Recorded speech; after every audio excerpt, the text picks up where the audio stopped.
I'm Callie Whitmore, and I'm 28 years old. I just overheard my mother tell my aunt that I'm embarrassing and socially awkward while they arranged flowers for my sister's engagement party. They didn't know I was standing right outside the kitchen door, holding the champagne flutes they'd asked me to fetch. Apparently, watching me interact with people is like watching a car accident in slow motion. I set the glasses down quietly and walked back upstairs to my childhood bedroom, the same room I'd occupied for the past 3 months since moving back home. The same room where I'd spent countless nights wondering why I never seemed to fit anywhere, especially in my own family. The thing is, they're not entirely wrong about the awkward part. I've always been the exception in the Whitmore household.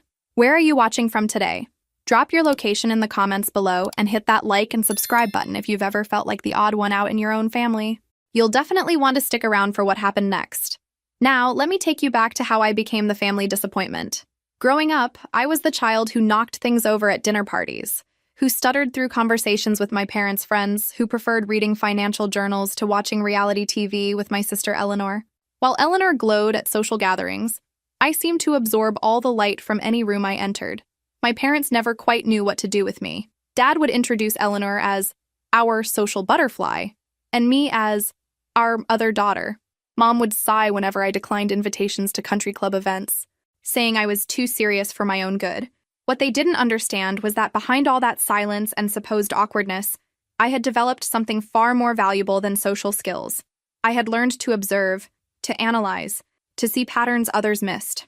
While Eleanor was perfecting her small talk, I was teaching myself advanced financial modeling. While she was planning sorority events, I was building a consulting business from my dorm room, but none of that mattered at family gatherings. What mattered was that Eleanor could make their friends laugh, while I made them uncomfortable with my directness. Eleanor knew exactly what to say at charity luncheons, while I asked inconvenient questions about where the money actually went. I remember the exact moment I realized I would always be the disappointment. I was 15, and we were at the Richardsons' annual Christmas party. Eleanor, just 13, was effortlessly charming a group of adults with some story about her tennis instructor. Meanwhile, I was standing alone by the dessert table, having accidentally offended Mrs. Patterson by pointing out that her exclusive investment opportunity sounded suspiciously like a pyramid scheme. Dad found me there and said, "Callie, can't you just try to be normal? For once?" Normal. As if being intelligent was a character defect I could simply choose to overcome. That night, I made a decision. If I couldn't be the daughter they wanted me to be, I would become someone they couldn't ignore.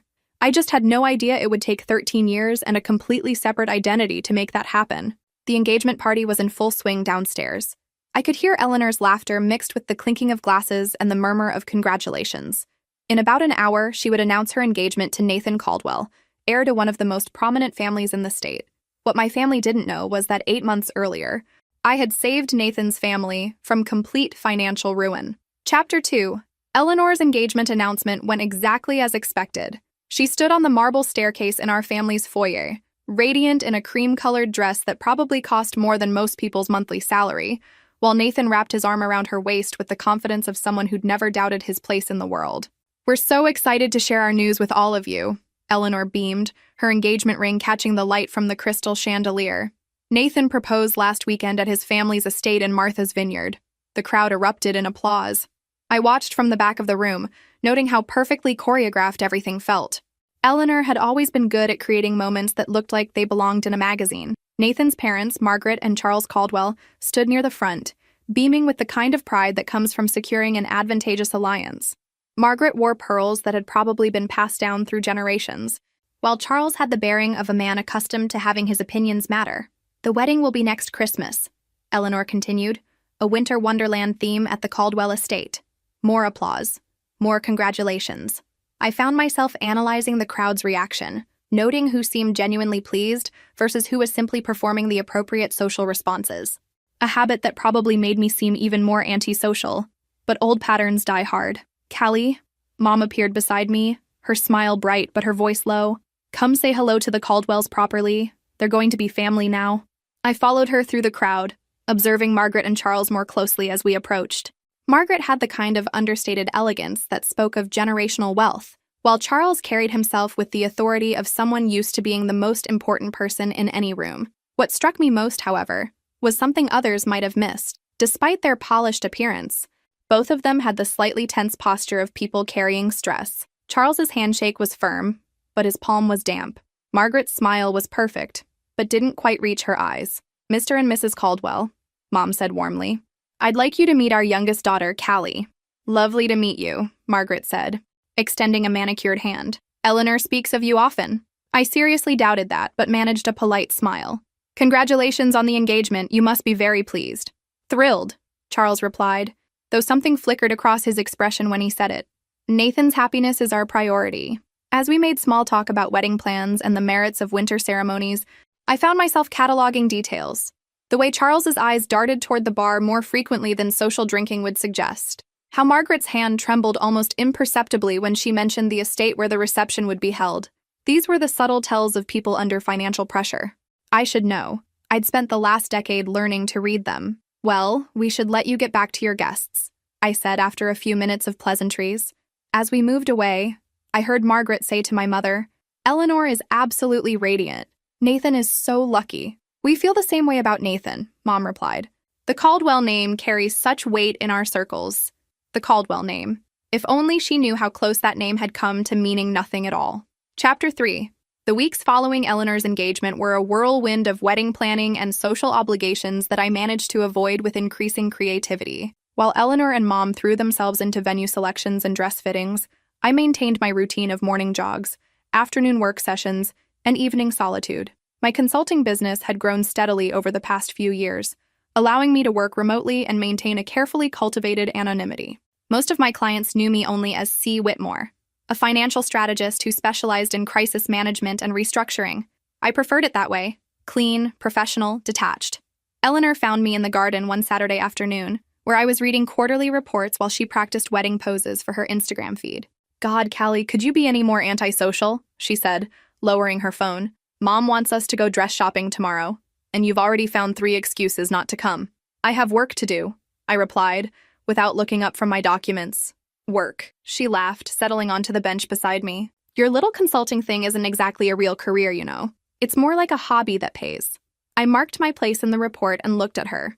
Eleanor had inherited our mother's beauty and our father's charm, a combination that had opened doors for her since childhood. What she hadn't inherited was any understanding of what actual work looked like. "My little consulting thing pays more in a month than most people make in a year," I said evenly. "Sure it does." She rolled her eyes. "Look, I know you're jealous about the engagement, but you don't have to be such a hermit about it. Nathan has friends, you know. We could set you up with someone." Jealous? The assumption was so predictable it was almost amusing. "I'm not jealous, Eleanor. I'm busy." "With what? Reading those boring financial things?" She gestured at my reports with distaste. "When's the last time you went on a date? Or to a party? Or did anything that didn't involve spreadsheets?" I closed the report and studied my sister's face. Eleanor genuinely believed that everyone wanted what she had: the attention, the social status, the picture-perfect romance with a well-connected man. The possibility that someone might want something entirely different was beyond her comprehension. "I'm happy for you," I said finally. "The wedding will be beautiful. And Nathan seems like a good match." Her expression softened slightly. "He is, and his family is amazing. They have this incredible estate, and Charles is so successful. Did you know they own 3 companies? Actually, I knew they owned 5 companies, 3 of which had been on the verge of bankruptcy 6 months ago. But I just nodded politely. "Margaret has been so welcoming too," Eleanor continued. "She's already talking about me joining the hospital board and the Arts Foundation. I'll finally have the kind of platform I've always wanted. A platform built on a fortune I had saved, though Eleanor would never know that." "That sounds perfect for you," I said, meaning it. Eleanor thrived on social recognition, and meaningful causes gave her a sense of purpose beyond her own happiness. "You should really come dress shopping with us," she said, standing up and smoothing her designer jeans. "Mom thinks you're depressed or something. She's worried about you." "I'm not depressed. I'm just not particularly social." "Same difference," she shrugged. "But seriously, try to make an effort, okay? The Caldwells are important people and first impressions matter." As she walked away, I realized that Eleanor had inadvertently identified the exact problem. To our family, I would always be a first impression liability.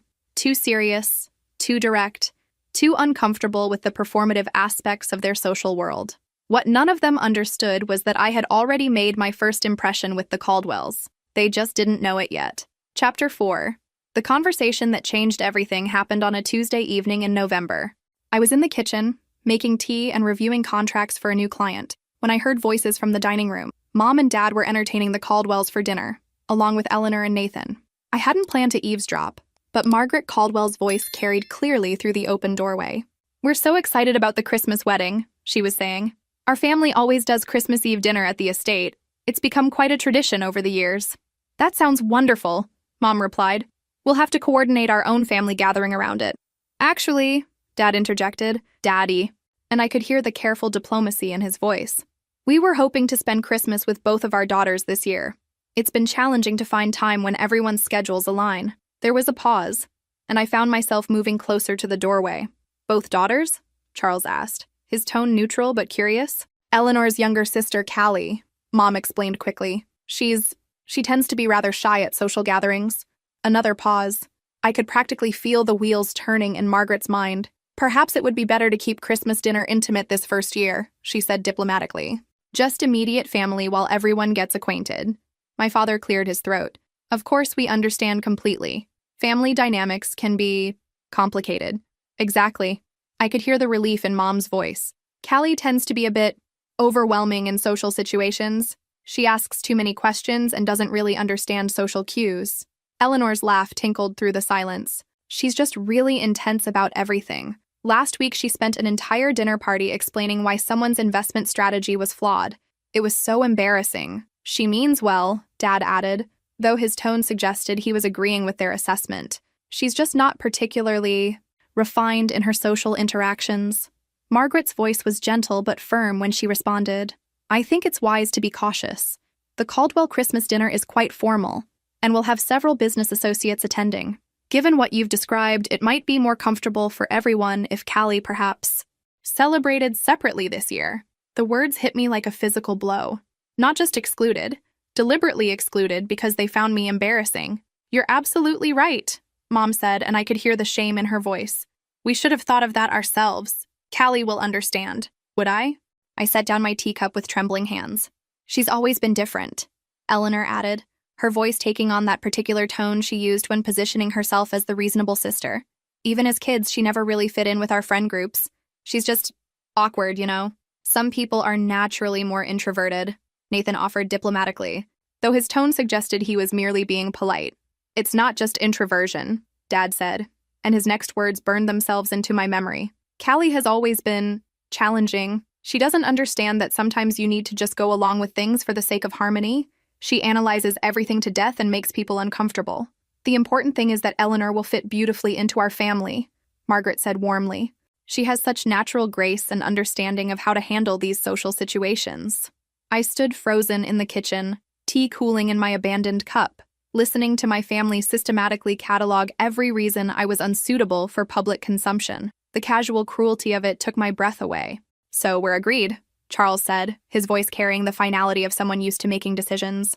"Christmas Eve dinner will be immediate family only. Eleanor, Nathan, and the parents. Clean and simple." "Perfect," Mom said, relief evident in her tone. "Callie will probably prefer spending Christmas quietly anyway. She's not really one for big celebrations." They had decided my preferences for me, based entirely on their own discomfort with who I was. As their conversation moved on to wedding venues and catering options, I quietly walked upstairs to my room and closed the door. For the first time in years, I cried, not from sadness, but from the sheer humiliation of being so thoroughly dismissed by the people who were supposed to love me unconditionally. What they didn't know was that in 6 months, their perfect Christmas dinner was going to take a very interesting turn. Chapter 5. Christmas Eve arrived with the kind of picture-perfect snowfall that Eleanor had dreamed about for her winter wedding. I watched from my bedroom window as she and our parents drove away in Dad's Mercedes, heading to the Caldwell estate for their intimate family dinner. I had spent the morning pretending their departure didn't affect me, making breakfast for one and settling in with a book I'd been meaning to read for months. The house felt cavernously empty without their chatter and last-minute preparation fuss. By evening, I was curled up on the living room sofa in my pajamas with a cup of hot chocolate, watching old movies and trying to convince myself this was exactly how I wanted to spend Christmas. Peaceful. Quiet. No obligation to perform or pretend to be someone I wasn't. My phone buzzed occasionally with photos from Eleanor, the elaborately decorated dining room, her outfit posing with Nathan beside an enormous Christmas tree, artistic shots of crystal glasses and gold-rimmed plates. She looked radiant, perfectly at home in the Caldwell world of understated luxury.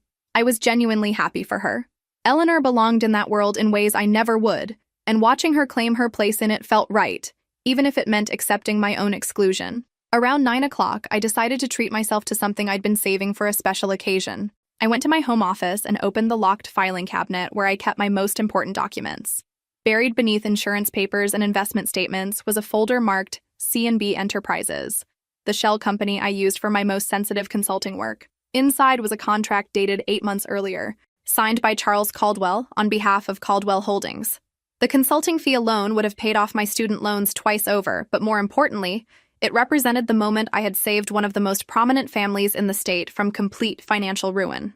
I poured myself a glass of wine and settled back on the sofa with the contract, allowing myself to remember exactly how it had all unfolded. The initial contact had come through my usual channels. A referral from another client who knew someone who knew someone. Charles Caldwell needed a financial consultant who could work quickly and discreetly on what he described as a temporary liquidity challenge.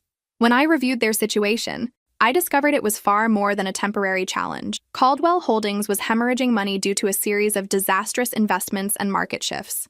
They were facing bankruptcy within 60 days, which would have not only destroyed the family fortune but also decimated the local economy where they employed hundreds of people. The solution required more than just financial restructuring. It needed capital injection, strategic partnerships, and a complete overhaul of their investment portfolio. After 2 sleepless weeks of analysis, I presented Charles with a comprehensive recovery plan that could save the company, but only if they could secure a significant investor willing to take a substantial risk. That's when I made a decision that surprised even me. I offered to provide the necessary capital injection myself, becoming a silent partner in exchange for a substantial equity stake in the restructured company. Charles had been stunned when I made the proposal. My consulting fee alone suggested I was successful, but offering to invest millions in his failing company implied a level of wealth he hadn't expected from a consultant who operated out of anonymity. The truth was, I had been fortunate in ways my family never knew.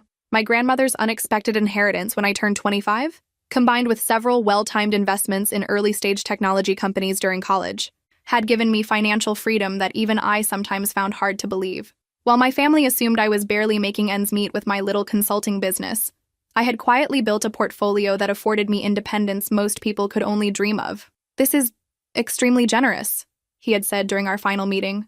"Are you certain you want to take on this level of risk?" "I've done my homework," I replied simply.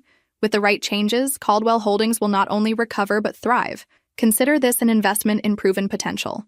The partnership agreement was structured to keep my personal life completely separate from company operations.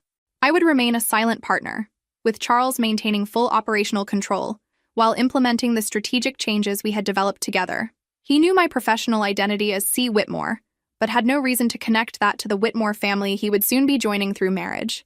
9 months later, Caldwell Holdings was not only solvent but posting record profits. Charles had been able to maintain the family's social standing, continue their philanthropic activities, and provide Nathan with the kind of inheritance that made him an attractive marriage prospect. All thanks to a consultant named C.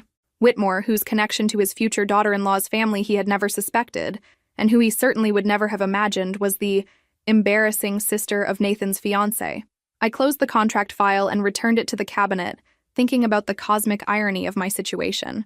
The same family who considered me too socially awkward for their Christmas dinner owed their continued existence to my financial intervention. Tomorrow, I would go back to being the disappointing daughter who didn't understand social dynamics. But tonight, I allowed myself to feel satisfied, knowing I had the power to change their lives, even if they never acknowledged it. Christmas morning brought fresh snow and a text from Eleanor. "Hope you're having a nice, quiet Christmas. Dinner last night was amazing. The Caldwells are such wonderful people." I smiled as I typed my response. "Glad you had a good time. They certainly are interesting people." If only she knew exactly how interesting. Chapter 6. The months following Christmas passed in a blur of wedding preparations and carefully maintained distance. Eleanor threw herself into planning with the kind of intensity usually reserved for military campaigns, while I continued my consulting work and counted down the days until I could move out of the family home. I had found a perfect apartment downtown, a modern one-bedroom with floor-to-ceiling windows and enough space for a proper home office. The lease would begin in March, giving me time to finish several major projects and build up my savings account even further. My family seemed relieved that I was moving out, though they framed it as me needing more independence, rather than acknowledging that my presence had become an ongoing source of tension for them. "It'll be good for you to get out there and meet people your own age," Mom said as she helped me pack books. Maybe you'll even find someone special once you're not buried in those financial reports all the time. I didn't bother explaining that I had no interest in getting out there, or that my financial reports were currently funding the lifestyle of her future in-laws. Some conversations weren't worth having. Eleanor was deep into final wedding preparations, transforming from my occasionally thoughtless sister into a full-blown bridezilla. Everything had to be perfect for her Christmas Eve ceremony, from the exact shade of white for her dress to the specific variety of roses for her bouquet. I want it to look like a fairy tale, she explained during one of her planning sessions at the kitchen table. Margaret says the estate looks magical in winter, especially with snow. I was only half listening as I reviewed client emails, but something in her tone caught my attention. Margaret's been very involved in the planning? I asked. Oh yes, she has such wonderful taste, and she knows all the best vendors. Eleanor's face glowed with excitement. She's already started introducing me to people on the hospital board. I'm going to have lunch with the chairman's wife next week. The transformation was remarkable. Eleanor had found her calling as a society wife, and she was thriving in ways I had never seen before. Despite everything, I felt genuinely happy for her. What I found more interesting was observing the Caldwell family dynamics from my unique position as both insider and outsider. Through my business relationship with Charles, I had learned that he was actually a thoughtful, strategic thinker who had simply been caught off guard by market changes. Margaret, from what Eleanor shared, seemed to be a woman who understood exactly how to navigate social hierarchies while maintaining genuine warmth. The irony wasn't lost on me that these were people I might actually enjoy talking to under different circumstances. Our dinner conversation months ago might have gone very differently if they had known who I really was. But that was the beauty of the separation. I could help them rebuild their empire while they continued to see me as Eleanor's awkward sister, who asked too many questions at parties. Charles knew he was working with C. Whitmore, but Whitmore was such a common surname that he'd never connected it to his son's future in-laws. Spring arrived early that year, bringing warmer weather and a sense of new beginnings. My apartment was everything I had hoped for. Quiet, organized, and entirely my own. For the first time since college, I had space to work without family interruption and the freedom to set my own schedule completely. Eleanor's wedding was still 8 months away, but the planning had reached a fever pitch. She had assembled binders full of vendor information, fabric swatches, and venue photographs that she consulted with the dedication of a graduate student writing her thesis. I think I've finally found the perfect flowers, she announced during one of my visits home. Margaret knows this amazing florist who did the governor's daughter's wedding last year. That sounds perfect, I replied, genuinely meaning it.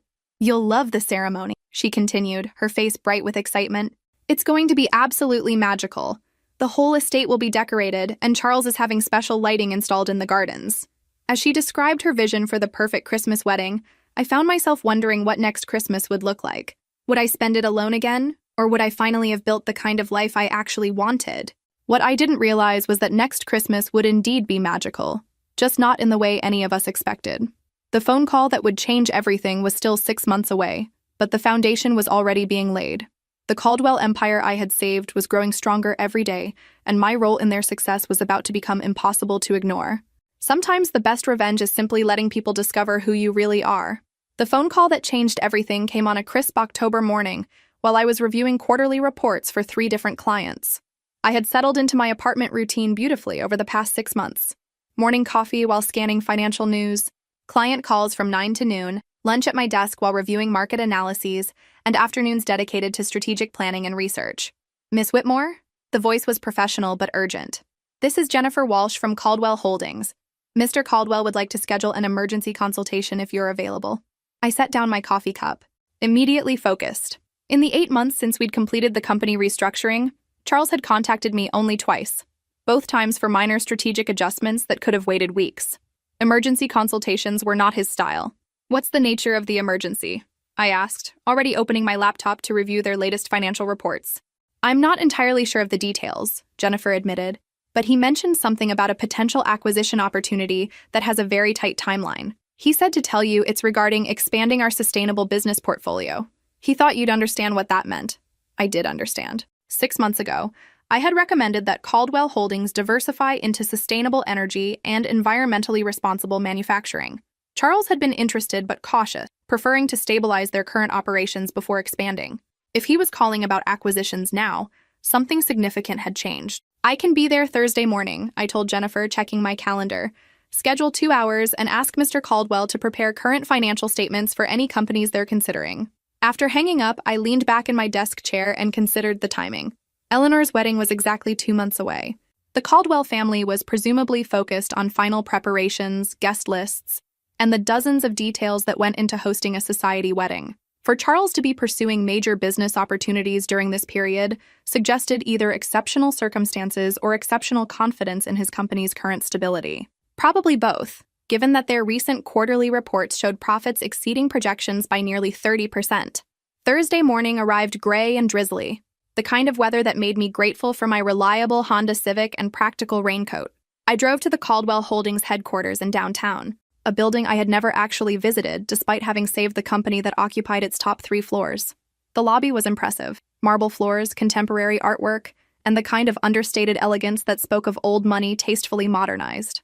I gave my name to the receptionist, who directed me to the executive elevator with the kind of deference reserved for important visitors. Charles Caldwell's office occupied a corner of the building's top floor, with windows offering sweeping views of the city and harbor beyond.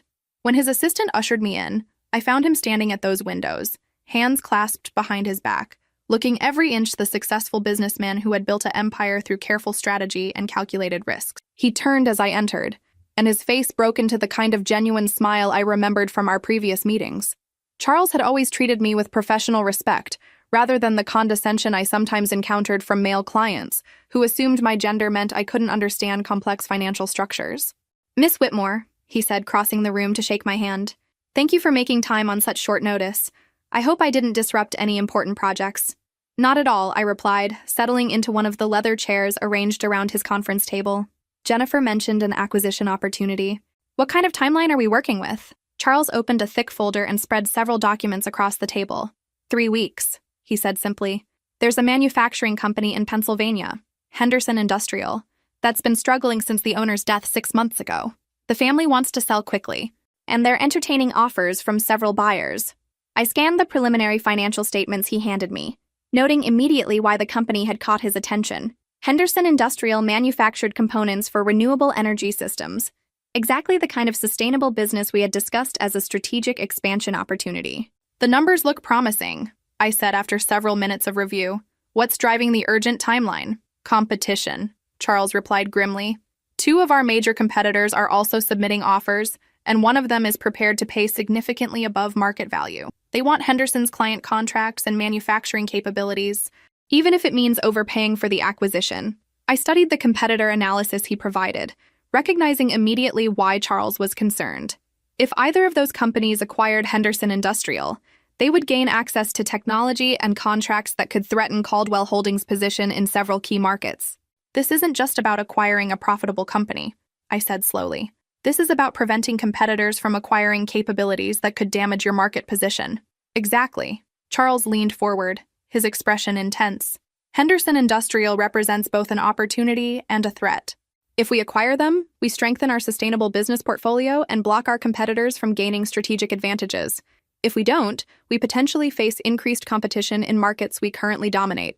I spent the next hour reviewing financial projections, market analyses, and strategic assessments. The acquisition made sense from multiple angles, but the pricing would be challenging.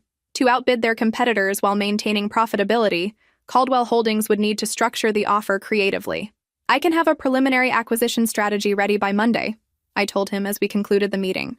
"But I'll need access to more detailed financial information about Henderson Industrial, including their contracts and production capabilities." "Whatever you need," Charles assured me. "Jennifer will coordinate with their attorney to get you complete documentation." As I gathered my materials and prepared to leave, Charles walked me to his office door. "Miss Whitmore, I want you to know how much I appreciate your continued partnership. The strategic changes you recommended 8 months ago have exceeded our most optimistic projections." "I'm glad to hear the implementation went smoothly," I replied diplomatically. "More than smoothly. We've had our most profitable year in company history." He paused, seeming to choose his words carefully.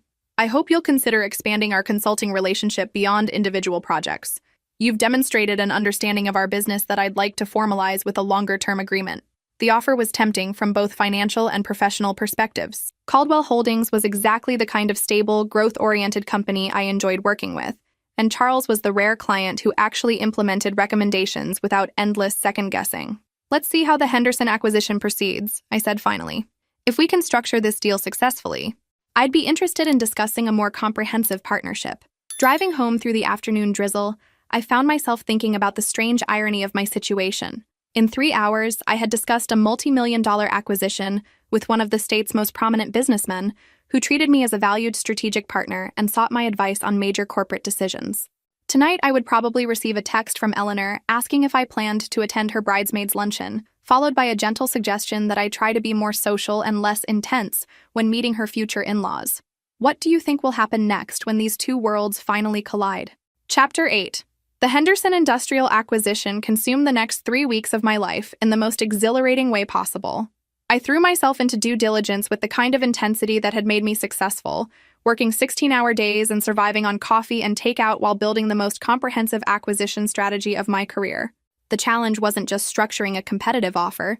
It was creating a proposal that would appeal to the Henderson family's emotional priorities while outmaneuvering two well-funded competitors who were willing to overpay for strategic advantage. After extensive research into the family dynamics, I discovered that Henderson Industrial had been founded by Robert Henderson's grandfather in 1952. 3 generations of the family had worked in the business, and Robert's sudden death from a heart attack had left his widow and 2 adult children struggling to maintain operations they didn't fully understand. The key insight came during my second phone conversation with Rebecca Henderson, Robert's daughter, who had reluctantly taken over administrative responsibilities. She mentioned almost casually that her father had always worried about what would happen to the company's employees if the business was sold to a larger corporation. Dad used to say that big companies see workers as numbers on a spreadsheet, she told me. He made me promise to try to find a buyer who would keep the Henderson Industrial name and maintain our employee benefits program. That conversation changed my entire approach to the acquisition. Instead of focusing purely on financial terms, I restructured the proposal to emphasize Caldwell Holdings' commitment to maintaining Henderson Industrial as an independent subsidiary, preserving both the company name and existing employee benefits while providing opportunities for growth and expansion. Charles was initially skeptical when I presented this strategy during our Friday afternoon meeting. We're essentially agreeing to constraints that our competitors won't accept, he pointed out, studying the proposal I had outlined. That could put us at a disadvantage if they're offering higher purchase prices. Not if the Henderson family values legacy over maximum profit, I replied, spreading out my research on the family's decision-making priorities. Rebecca Henderson is the primary decision-maker, and she's motivated by honoring her father's wishes more than maximizing her inheritance. Our proposal positions us as the buyer who will preserve what Robert Henderson built, rather than dismantling it for parts. Charles reviewed my analysis for several minutes, then looked up with the kind of expression I had learned to recognize as his strategic thinking face. You're recommending we compete on values rather than price, he said slowly. I'm recommending we compete on understanding what the sellers actually want to achieve, I corrected. Rebecca Henderson has enough money from her father's life insurance to live comfortably regardless of the sale price. What she doesn't have is peace of mind about betraying his legacy. The strategy worked better than I had dared to hope. When we submitted our proposal the following Wednesday, Rebecca Henderson called Charles personally within 24 hours to schedule a meeting. Our competitors had submitted higher offers, but Caldwell Holdings was the only buyer who had addressed the family's concerns about preserving the company culture and employee welfare. The final negotiation took place on a Thursday afternoon at Henderson Industrial's headquarters in Pennsylvania. I accompanied Charles, ostensibly as his financial advisor, but actually functioning as the primary strategist for the entire acquisition. Rebecca Henderson turned out to be a woman in her early 40s who reminded me of myself in some ways. Intelligent, careful with words, and clearly more comfortable discussing business than engaging in small talk. Her brother Tom, who had inherited their father's engineering skills, participated in the technical discussions while deferring to Rebecca for all financial and strategic decisions. Your proposal addresses concerns that other buyers didn't even acknowledge, Rebecca said as we reviewed the final terms. Dad would have approved of the way you've structured the employee protections. Charles handled the negotiation with exactly the right combination of respect and professionalism, acknowledging Robert Henderson's legacy while outlining specific plans for expanding the company's capabilities under Caldwell Holdings ownership. I found myself genuinely impressed by his presentation. Charles had clearly spent considerable time understanding the Henderson family's priorities, and his commitment to preserving the company culture felt authentic rather than manipulative. The deal closed 2 weeks later with handshakes and signed contracts that made Henderson Industrial a wholly owned subsidiary of Caldwell Holdings, operating under its original name with expanded resources and preserved employee benefits. This acquisition positions us perfectly for the renewable energy market expansion, Charles told me as we celebrated with champagne in his office. Henderson's manufacturing capabilities combined with our distribution network should generate profits exceeding our projections within 18 months. I raised my glass, genuinely satisfied with the outcome. Here's to strategic thinking and understanding what people actually value. Here's to working with a consultant who sees opportunities other people miss, Charles replied, and his tone carried a warmth that went beyond professional appreciation. As I drove home that evening, I reflected on how much my life had changed in just 3 weeks. The Henderson acquisition had been the kind of complex, high-stakes project that reminded me why I loved consulting work. More importantly, it had demonstrated that my partnership with Caldwell Holdings was evolving into something more substantial than occasional crisis management.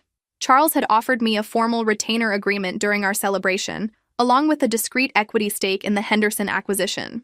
The financial terms were generous enough to secure my independence indefinitely, while the professional relationship offered opportunities to work on the kind of strategic projects I found most engaging. What made the situation particularly amusing was that Eleanor had spent the same 3 weeks obsessing over centerpiece arrangements and seating charts, completely unaware that her socially awkward sister was orchestrating the largest acquisition in her future father-in-law's business empire. In exactly 6 weeks, she would walk down the aisle at the Christmas Eve wedding she had planned so meticulously. What she didn't know was that the magical winter wonderland reception would include a surprise revelation that would change everything.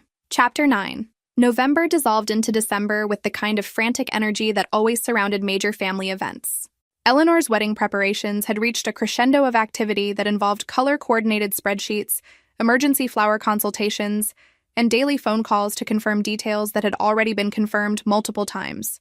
I maintained my strategy of helpful availability combined with strategic invisibility, offering to handle logistics that could be managed remotely, while avoiding events that required extended social interaction with the extended Whitmore and Caldwell families. "Callie, you're being ridiculous about the rehearsal dinner," Eleanor said during one of her periodic check-ins at my apartment. "It's just family and the wedding party. You're not going to embarrass anyone." I looked up from my laptop, where I was reviewing final documentation for another Caldwell Holdings project, a smaller acquisition that had emerged as a follow-up opportunity to the Henderson industrial deal. "I'm not worried about embarrassing anyone," I replied honestly. "I just don't particularly enjoy rehearsal dinners." Eleanor settled onto my couch with the dramatic sigh she had perfected for moments when people weren't cooperating with her plans. "Mom thinks you're being antisocial on purpose," she said, examining her perfect manicure. "She's convinced you're depressed about something." The irony was remarkable. I was probably the least depressed I had been in years.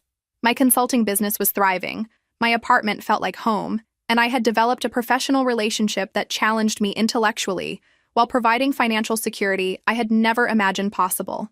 "I'm not depressed," I said, closing my laptop to give Eleanor my full attention. "I'm just busy with work." "What kind of work keeps you this busy all the time?" she asked, genuine curiosity replacing her usual dismissive tone. "I mean, I know you do financial consulting, but it seems like you're always working on something urgent." For a moment, I considered telling her the truth. Eleanor was my sister, and despite our differences, she wasn't malicious. The family dynamics that had shaped our relationship were larger than either of us individually, but I had learned over the years that Eleanor processed information through the lens of her own experience. She wouldn't understand that I genuinely preferred working on complex financial problems to attending social events. She would assume I was making excuses or being difficult. "I'm working on several major projects right now," I said instead. "The timing isn't great, but the opportunities are too good to postpone." Eleanor studied my face with the kind of attention she usually reserved for wedding planning details. "You know, you've seemed different lately," she said slowly. "More confident, I guess. Like you're not constantly worried about what everyone thinks." The observation was surprisingly perceptive. I had felt different over the past year, more comfortable with who I was and less concerned with fitting into other people's expectations. "Maybe I've just found my place," I replied. "Well, whatever you found, it's working for you," Eleanor said, standing up and smoothing her designer jeans. "But seriously, please try to make an effort at the wedding. The Caldwells are important to Nathan's future, and first impressions matter." After she left, I returned to my project reviews, but her words lingered in my mind. Eleanor was right that I felt more confident lately. What she didn't understand was that my confidence came from knowing exactly what I was capable of accomplishing, rather than constantly wondering whether I measured up to other people's standards. The Henderson industrial acquisition had been a turning point in more ways than I had initially realized. Working directly with Charles on high-stakes negotiations had demonstrated that my skills extended far beyond crisis management and financial restructuring. I could develop comprehensive strategies, manage complex stakeholder relationships, and execute deals that created value for everyone involved. More importantly, Charles treated me as a genuine partner rather than a hired consultant. Our working relationship had evolved into something approaching mutual respect and shared vision for strategic growth. The formal retainer agreement we had signed the previous week reflected this evolution. Instead of project-based consulting, I now functioned as Caldwell Holdings' strategic advisor with equity participation in major deals. The financial arrangement was generous enough that I could afford to be selective about additional clients, focusing on projects that interested me, rather than accepting every opportunity for income security. Thursday afternoon brought a phone call that reminded me how much had changed in my professional life. "Callie, it's Charles. Do you have time for a quick conversation about the Morrison Industries opportunity?" Morrison Industries was a renewable energy company based in North Carolina that had approached Caldwell Holdings about a potential merger. The preliminary discussion suggested a deal structure that could double our sustainable energy portfolio while providing Morrison with the capital resources they needed for expansion. "I reviewed their financial statements this morning," I told him. "The opportunity looks promising, but their debt structure is more complex than Henderson Industrial was. We'll need to be creative about the merger terms." "That's exactly what I was hoping you'd say," Charles replied, and I could hear the smile in his voice.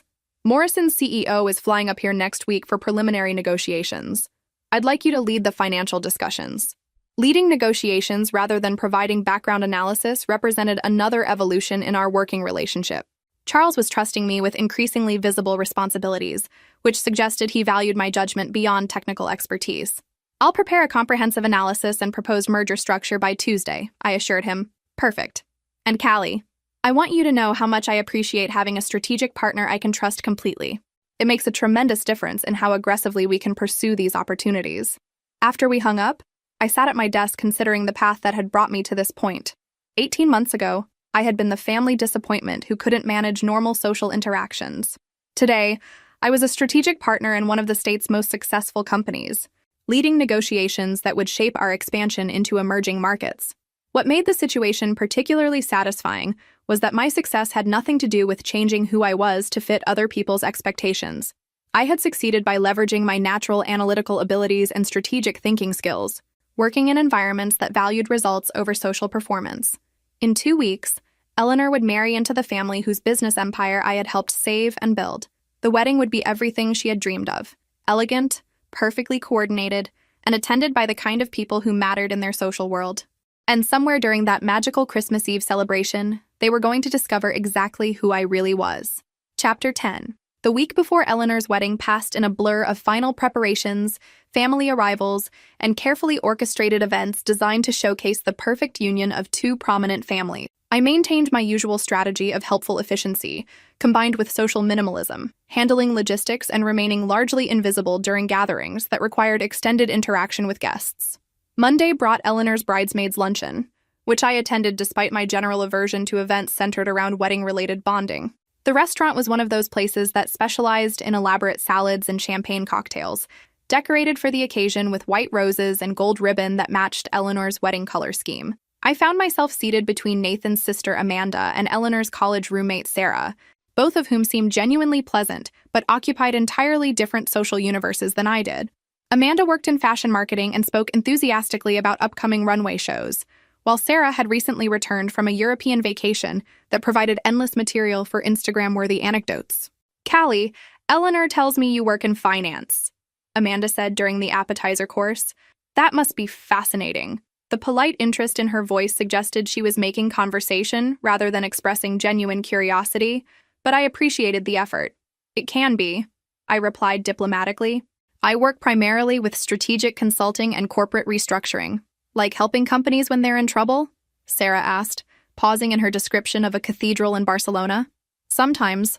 More often it's about identifying opportunities for growth and expansion." The conversation moved on to safer topics like wedding planning and holiday traditions, allowing me to retreat into my preferred role of interested observer. I watched Eleanor hold court at the head of the table, radiant with happiness and completely in her element as the center of attention. What struck me most was how naturally she assumed that everyone shared her enthusiasm for wedding details and romantic traditions. Eleanor genuinely couldn't understand why someone might prefer discussing market analysis to flower arrangements, but she wasn't deliberately dismissive about it. She simply operated from the assumption that her priorities were universal. Tuesday evening brought the formal rehearsal dinner at the country club, an event I couldn't avoid despite my general preference for smaller gatherings. The club's private dining room had been decorated to complement the wedding's winter wonderland theme, with silver and white linens, crystal candlesticks, and centerpieces that managed to look both elegant and festive.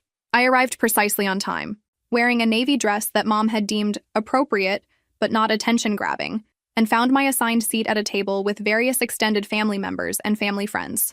The seating arrangement had clearly been designed to separate me from the head table where Eleanor, Nathan, and both sets of parents would hold court. Charles and Margaret Caldwell looked exactly as I remembered them from Eleanor's engagement party, polished, confident, and completely at ease in social situations that required gracious conversation with relative strangers.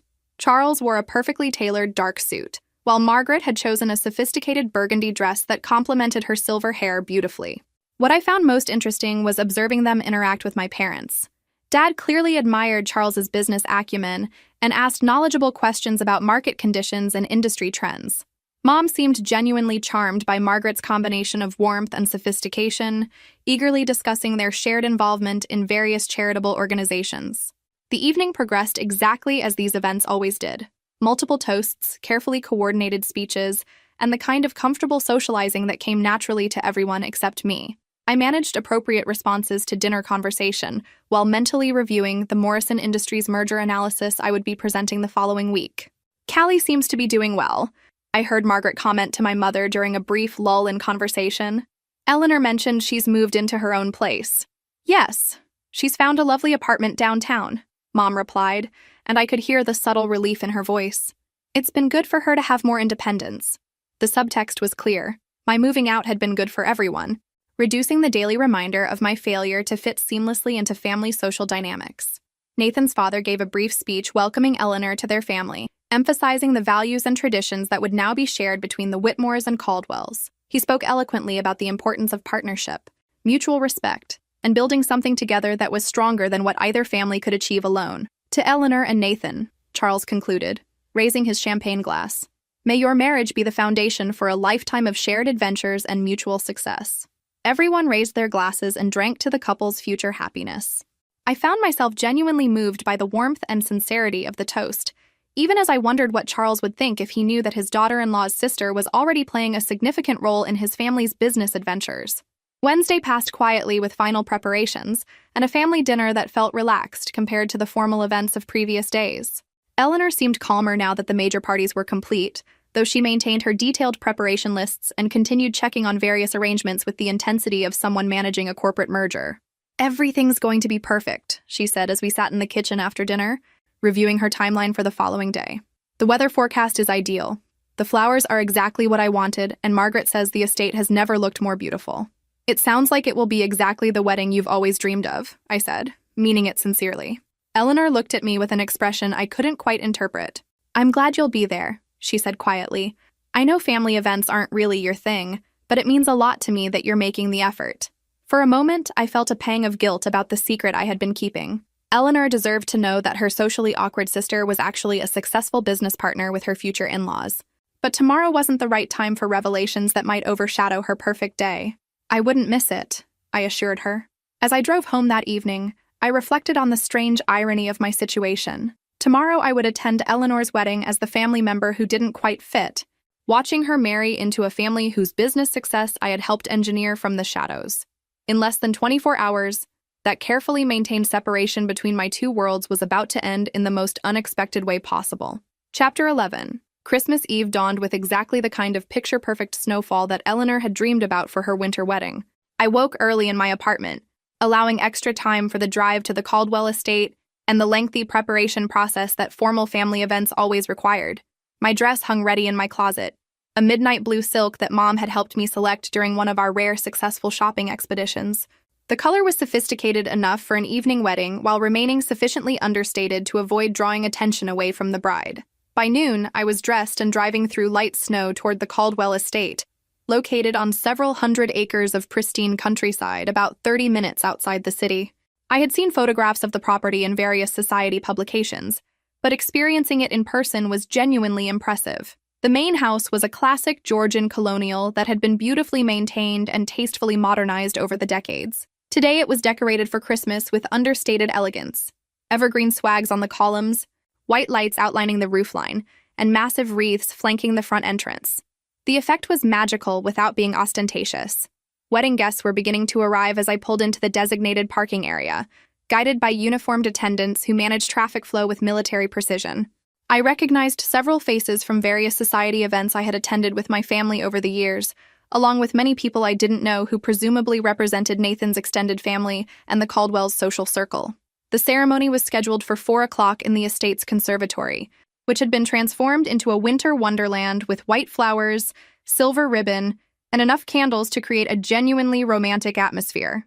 I found my assigned seat several rows back from the altar, positioned with other extended family members and family friends. Eleanor looked absolutely radiant when she walked down the aisle on Dad's arm. Her dress was a masterpiece of understated elegance.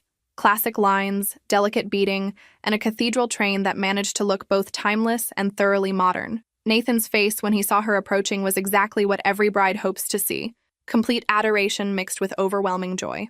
The ceremony itself was beautiful and mercifully brief, with traditional vows and readings that felt sincere rather than performative. When the minister pronounced them husband and wife, the genuine happiness radiating from both families was infectious enough to make even cynical observers feel touched by the moment. Cocktails followed in the main house's grand salon, where guests mingled while the bride and groom posed for photographs in various locations around the estate. I stationed myself near one of the tall windows overlooking the gardens, content to observe the social dynamics while avoiding extended conversations with relatives I saw only at major family events.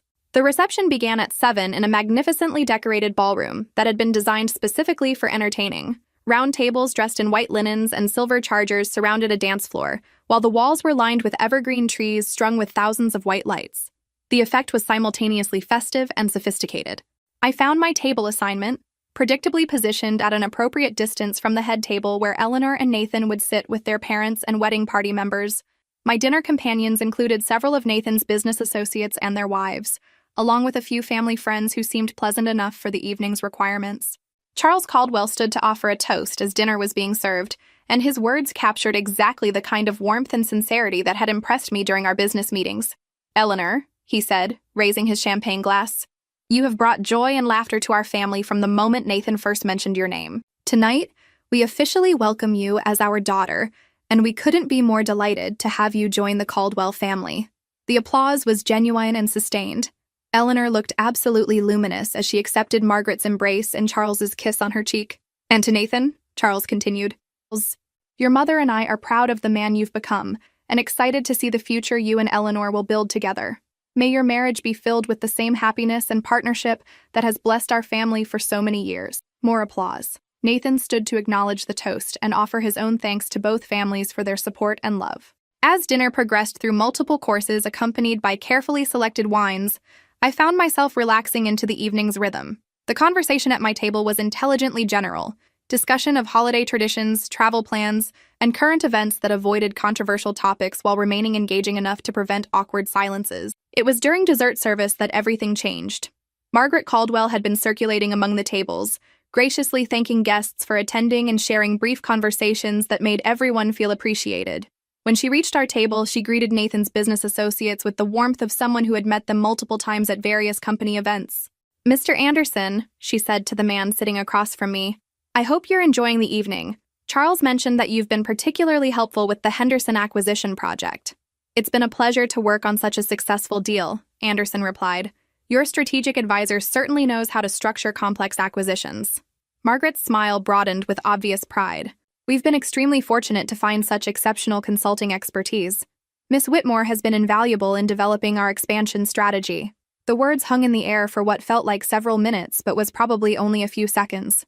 Margaret's eyes shifted from Anderson to me, and I watched her face change as recognition dawned. "Miss Whitmore," she repeated slowly, her voice barely audible over the ambient conversation and soft jazz music. I met her gaze steadily, offering a slight smile that acknowledged what had just happened without dramatics or explanations. "Good evening, Mrs. Caldwell," I said quietly. "Congratulations on such a beautiful wedding." Margaret stared at me for another moment, her composed social mask slipping just enough to reveal genuine confusion and dawning understanding. "Excuse me," she said faintly, turning away from our table and walking quickly toward where Charles was standing near the head table. I watched her approach her husband, speaking quietly but urgently in his ear. Charles's face went through several expressions as he processed whatever she was telling him: confusion, surprise, and then something that looked like comprehension mixed with disbelief. Both of them turned to look in my direction. Charles's eyes met mine across the crowded ballroom, and in that moment, the carefully maintained separation between my two worlds disappeared forever. The revelation I had been anticipating for months was finally happening, but not at all in the way I had imagined it would unfold. Chapter 12. The next few minutes passed in a strange suspension of time. Charles and Margaret stood together near the head table, speaking in hushed but animated tones while occasionally glancing in my direction. Other guests continued eating dessert and chatting about holiday plans, completely unaware that a revelation was unfolding that would change everything. I remained calm, finishing my champagne and responding appropriately to dinner table conversation, while internally preparing for whatever confrontation was about to occur. The anticipation I had carried for months was finally resolving, and I felt surprisingly peaceful about it. Charles excused himself from the conversation he'd been having with Dad and walked purposefully across the ballroom toward my table. Margaret followed a few steps behind, her composed social expression firmly back in place, but her eyes still reflecting the shock of discovery. "Miss Whitmore," Charles said as he approached, his voice carefully controlled. "I wonder if we might have a brief word in private." "Of course," I replied, standing and smoothing my dress. "I'll just be a moment," I told my dinner companions, who nodded politely without any indication that they sensed the undercurrents of what was happening. Charles and Margaret led me through the ballroom's side entrance into a smaller sitting room that had been decorated for Christmas, but remained empty during the reception. Margaret closed the door behind us, and for a moment all three of us simply stood in silence. "You're Eleanor's sister," Margaret said finally, her voice carrying a note of bewilderment. "I am," I confirmed simply. Charles ran his hand through his hair, a gesture that suggested he was struggling to reconcile contradictory information. "The consultant who saved our company," he said slowly, "who structured the Henderson acquisition, who developed our entire expansion strategy, is Eleanor's sister. The sister who's too socially awkward for family Christmas dinner," I finished for him. "Yes." Margaret sank into one of the room's antique chairs, staring at me as if I were a puzzle she couldn't solve. "But you're brilliant," she said, seeming to speak without conscious thought. "The financial analysis you provided, the strategic recommendations, the way you handled the Henderson negotiations, that required extraordinary expertise and sophistication." "It did," I agreed matter-of-factly. Charles began pacing between the windows and the fireplace, clearly trying to process information that contradicted everything he thought he knew about our respective identities. "Why didn't you tell us?" he asked. "When your parents described you when they said you were embarrassing, socially inept, likely to make your other guests uncomfortable," I supplied. "Because they weren't entirely wrong. I am awkward at dinner parties and charity events. I do ask questions that make people uncomfortable. I'm not particularly good at small talk or social performance." Margaret looked up from her chair with an expression of dawning realization. "But that's not the same as being incompetent," she said quietly. "No, it's not. But for most of my life, my family has treated social awkwardness and professional competence as mutually exclusive." I moved to stand near the fireplace, where family photographs dating back several generations created a visual timeline of Caldwell family history. "Your parents have no idea," Charles said, and it wasn't a question. "None whatsoever.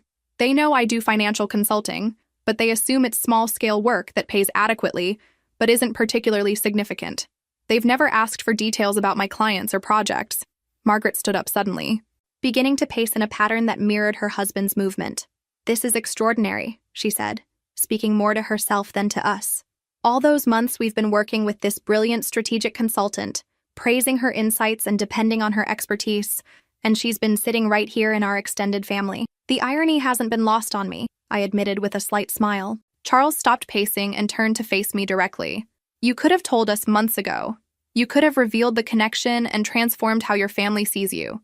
Why maintain the separation?" The question I had been expecting, and one I had answered for myself many times over the past year.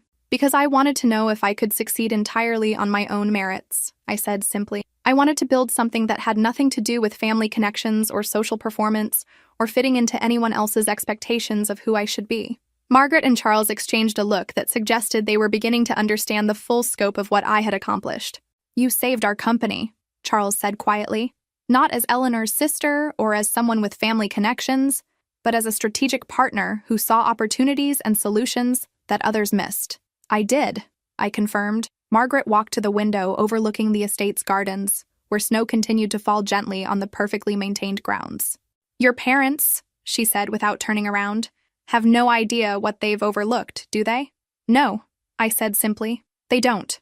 Charles cleared his throat, and when I looked at him, his expression had shifted from confusion to something approaching respect, mixed with amazement.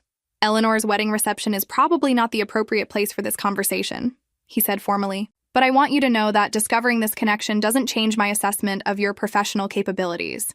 If anything, it increases my respect for what you've accomplished. I appreciate that, I replied sincerely. Margaret turned back from the window, her social composure fully restored, but her eyes still bright with the implications of what she had learned. We should return to the reception, she said practically. People will notice if we're gone too long. As we prepared to leave the sitting room, Charles paused with his hand on the door handle. Miss Whitmore, Callie, he said, using my first name for the first time in our business relationship.